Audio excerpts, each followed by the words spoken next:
That's amazing. And That looks so cool. and you could tell they're pretty high up there too.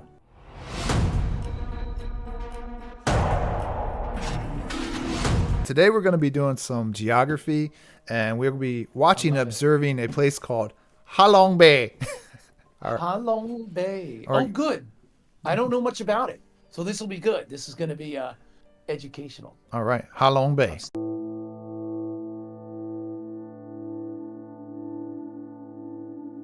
All right. Indeed. So Indeed. let's get into some Ha Long Bay. Yes. Thought I heard you. All right. So this has a little bit of music to it. So let's just we have our own music. So let's just check this out right quick. From above. Here we go. Okay. So from what I know about this, which I read, this is an Yes. area in Vietnam where I suppose the land is coming up from out of the water, and it's just supposed to be really beautiful, and you can see, I guess it goes for quite some miles, you know, and the whole Yeah. spectacle is to just kind of go out there. The water's stunning, obviously. This is gorgeous. Look at that turquoise. Yeah, so I've seen pictures of this, not knowing necessarily it was Ha Long Bay, but figuring it was Vietnam, though, or at least Southeast Asia because of the geography there. But that's amazing. And- That looks so cool. And you could tell they're pretty high up there too, you know. Oh, yeah. Yeah. This is wild because I'll be honest, it's a part of the world I don't know much about, and most of my knowledge really more comes from the modern day, we'll say, the last, let's say, 50, 60 years. Sure. Being in America, the war in Vietnam and so forth is kind of sadly all I know about it. Yeah. Other than the fact that Vietnam became united after that, you know. Yeah, that's a really good point, and I think that I mostly know Vietnam for just what like Ho Chi Minh was there too, and just the That's war right, in general. That's right. Yeah, the Vietnam War. Ho Chi Minh was their independence leader, and after that led the. Fun fact about Ho Chi Minh: he actually, when he declared the independence of what then was North Vietnam, or the Democratic Republic of Vietnam, as they called it, he actually quoted word for word the American Declaration of Independence. Because he liked it that much, or because he was kind of prompted to do think- so. You know, now that's a good question. I think he liked it, but there's rumor. I don't know if it's rumor or fact or conspiracy. It's hard to say for sure. I'm not sure, but that the CIA was working with him at one point. Sure. And then kind of turned on him. You know, obviously because he was communist. So America turned on him in support of what became South Vietnam, and you know, fast forward through the Vietnam War. I'm kind of simplifying this a lot. Sure, of course, yeah. All the way up till America's withdrawal or loss in 1974 or 1976. I can't remember which year. But yeah, it's kind of wild. But there was a point where Ho Chi Minh quoted the American Declaration of Independence, and there was some who look back on it today, you know, hindsight being 2020, and say, you know, it's interesting. He could have been our quote communist, for lack of better words. Maybe we could have used Ho Chi Minh to play like, you know, China against the Soviet Union, that kind of thing. But obviously, it didn't work that way. So currently, Vietnam is it a democracy? What is it? No, actually, believe it is one of the last 4 officially Marxist-Leninist communist countries in the world. Oh wow, wow. 4 or 5, depending on how you count it. But people don't count North Korea as one anymore because it doesn't count itself as such anymore. But of the last 4 officially communist states in the world, Vietnam is one of them. The others being China, Laos, and Cuba. That's great So that it's you kinda know wild, that. isn't it? Yeah, it's kind of It's like it's kind of interesting too in It's like- America. The way it's like I used to think of things, it would think that yeah. the way it's run, they would make you think communism doesn't work at all and it's the worst thing in the world. Yet somehow there's 4 countries that operate doing it. So It's I quite guess a it does wild, work. right? Yeah. You know what's interesting about Vietnam? So Vietnam, it wasn't working for a while. I mean, I don't want, you know, it works and then it doesn't work. It kind of kills incentive. It's authoritarian or totalitarian in certain respects. But what they ended up doing was implementing a series of reforms. I think they started in the late 1980s. And now my Vietnamese is terrible. It's something like Doi Moi. And I think that means transformation or reformation. Okay. And so they kind of did in Vietnam what China did in the 1980s and 1990s, which was start to open up more, allow a little bit of private enterprise, but still, still wealth redistribution, statism, things like that. But it's a little bit more private enterprise. You could do joint ventures. The Vietnamese government and state-owned enterprises would have to compete with some private enterprises, trade with the world, more market openness. And so I think what ends up happening is they kind of have like a managed economy similar to what maybe China has. Got it. Interesting, where it worked. It led to economic growth, brought a lot of people out of poverty. They do trade with the United States, funny enough.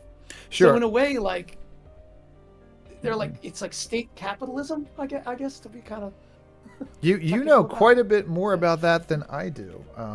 Oh wow, honest. it's wild. Yeah. Quite a bit I more. feel like I don't know a lot. I really do. I what I don't know could probably fill the entire city of Hanoi, or what's now Ho Chi Minh City. Let's pull up some more information about that. I'll pause and Sounds I'll good. return with some more. Yeah, sounds good.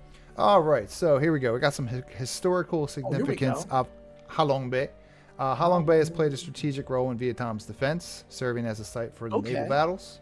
Notably, sense. General Tran Hang Dao used the bay's unique geography to defeat the Mongolian invaders in the 13th century. To defeat Mongolians is a major thing to do because they went around. That's huge. Everybody. And, again. One of the only other countries, Japan and the kamikaze, the divine wind, they say, is what kept the Mongol Empire from invading the Japanese islands at the time.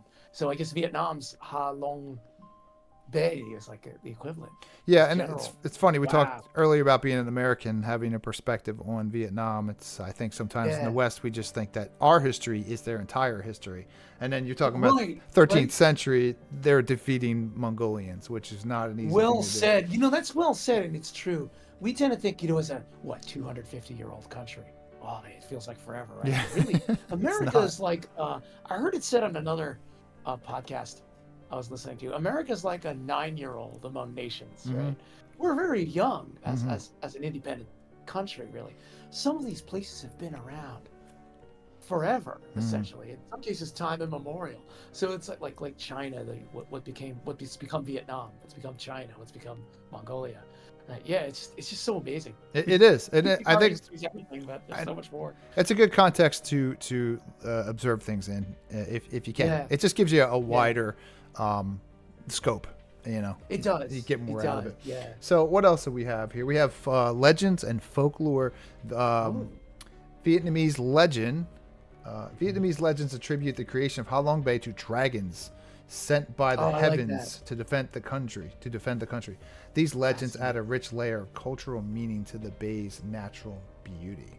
Whoa. Oh, that's neat. I like that.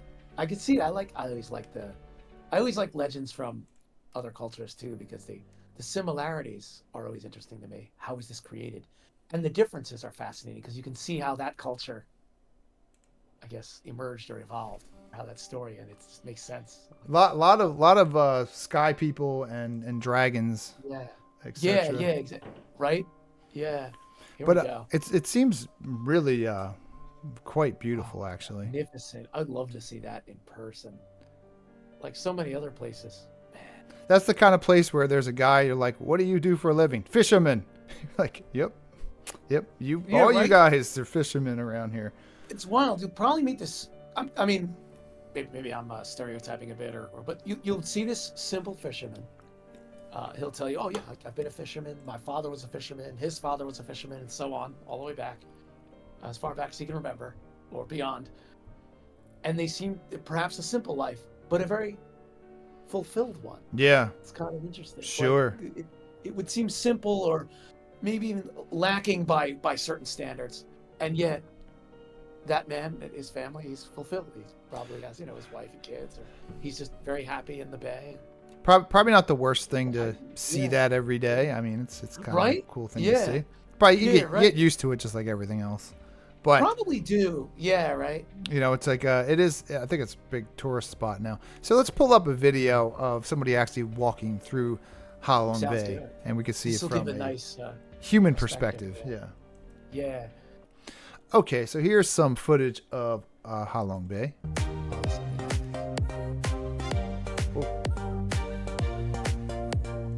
Oh, look at that. Yeah. So this is Do you I imagine? I guess there's a big tourist vacation here. You can rent. Yeah, it looks it. It looks it. Oh, that's cool. The Vietnamese ensign there. There's one of them Yeah, guys we were this talking about. The fish there father, we son of go. a Yeah. fisherman. Son of a fisherman. I guess that's their flag. Yeah, so the red flag with the gold star, that's Vietnam's flag, yeah. Hmm. And you know what this reminded me of, and it's kind of silly, but I don't know if you remember that old Mortal Kombat movie from the 1990s. The first one, the good one. Yeah, Yeah. the first one. Yeah, the good They one. go to the Temple of Raiden, Yeah. and around it, the cliffs and the mountains look a lot like Ha Long Bay here, which is kind of interesting. Or at least in my memory, I could be remembering it wrong, but this is really cool. So if you got the time and money, it sounds like you can book a trip and go check out the bay. Hard yes. Ha Long Bay, here I come. One of these days, the comrade will have his Instagram photo right there. I don't know what that lady's doing, Ha Long Bay. but we're gonna. I'm not What's sure. happening there? Someone's in a school room? That is not. That's not the Stones, What was man. that? But yeah, Yeah. this is just some randos going on vacation and checking out the bay. Looks gorgeous. So I think we did the best we could with the information that was given. I think so. I know Beautiful, though. it's a little janky and all, but this is a free-form kind of show, and we observe and It learn is, together. and for anyone who travels, travel can come up janky too. So that's some of the experience. It's half the adventure. That's right. Things might be a little funky, but as long as And- you're having a good time doing it. If you like the show, subscribe to it. I don't have many followers at all. I just make videos and it goes out into the ether. Maybe you're one of those people who actually saw this video. If you made it this far, thank you. And we'll keep plugging along because we like to do this. It's fun. Keep at it. Hit the bell. Hit that bell. And thank you again, comrade. I appreciate Thank you you always too, man. riding that roller coaster of observation and randomness with me. Absolutely. And I love the journey. I love the journey, whether it's mental or physical or both. or journey in the mind and the soul. Yes. And Getting yourself physical. the fun. All right, we're peacing out. Later. Peace.